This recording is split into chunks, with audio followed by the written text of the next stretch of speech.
flowers guys, and lot of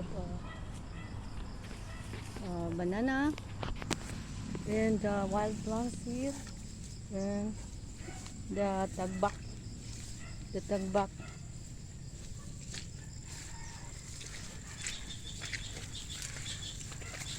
We want eat tagbak because it's very nice. Oh, Tia, ban-uban si Tia ba? Go, Tia, do.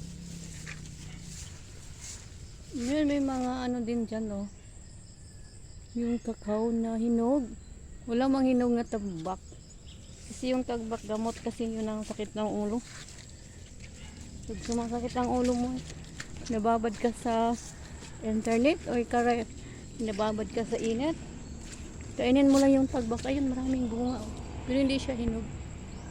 Ayan. Hindi siya hinog guys. Lala po yung hinog. Kasi gamot dyan ang sakit ng ulo. Wala eh. Wala man dyan.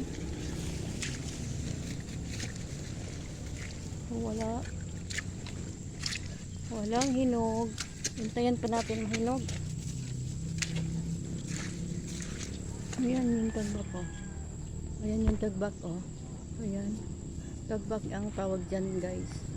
Ito naman is a big bambos. So we are in a mini forest. Just there by my home. Hindi kasi pinaputol dito mga kahoy guys eh. Kaya malamig pa rin dito sa amin. Okay. But we go to the river. Because we viewing the river now. That the river is a lot of dreams.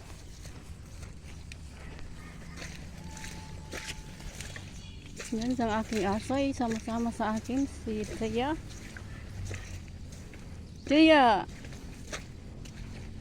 Tia po. Uy! Uy! Ban ka dali.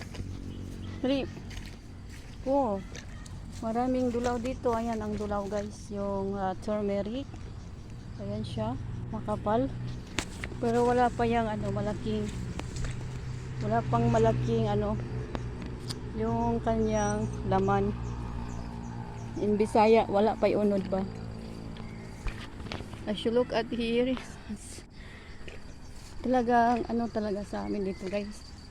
Mabilis mabuhay ang mga tanim. Tingnan mo dito, malaki ng mga watermelon.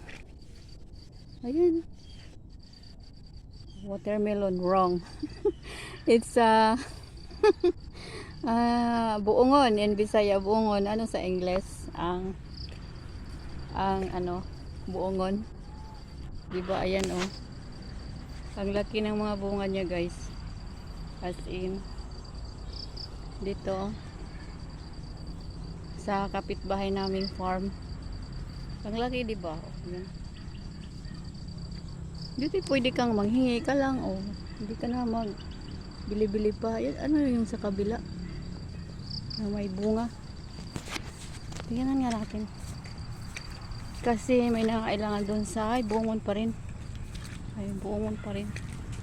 Yung mga takantin na yan, gusto nila yun eh.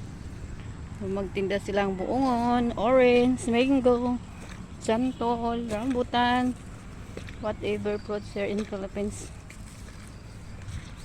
Bisaya ka man day, nag-English ka man day ba? English lang kay ang akong mga viewer is English. They are English.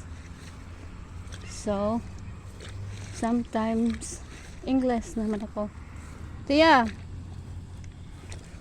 dali. Doon kami guys, so kasi yung mga bahay dyan kasi maniningil ako dyan. Kaya lahat na lang, dala na lang yung video, paghanap ng mga bato. So, sulit ang lakad, walang inaaksaya. Yeah guys, punta tayo sa ilog.